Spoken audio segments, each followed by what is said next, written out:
Olivier Gicquel, bonjour. En quoi les diagnostics sont-ils importants lors d'une vente?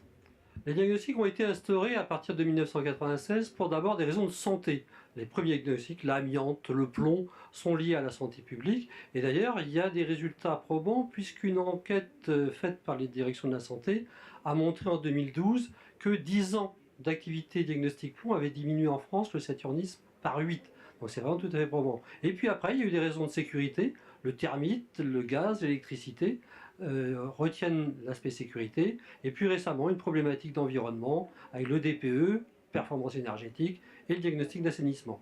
Et puis il y a un deuxième aspect, c'est l'aspect juridique, c'est que pour que le vendeur soit exonéré de la garantie des vices cachés, c'est que tout vendeur reste tenu éternellement des vices cachés qui auraient sur son bien, le diagnostic permet de lever tous les vices cachés sur la partie technique, et c'est le rôle du diagnostiqueur.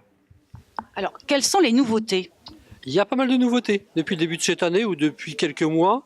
En matière de diagnostic amiante en particulier, on a étendu le champ des matériaux que le diagnostiqueur a observé et a révélé dans son rapport.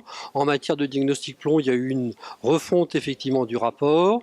Il y en a également en matière de performance énergétique où les pouvoirs publics ont souhaité renforcer de façon importante le nombre de critères qui étaient pris en compte dans le calcul de la dépense énergétique pour le fiabiliser par rapport à ce qui était fait auparavant et surtout permettre aux vendeurs comme à l'acquéreur de voir tout ce qui a été pris en compte lorsqu'on a fait le chiffrage de la performance énergétique.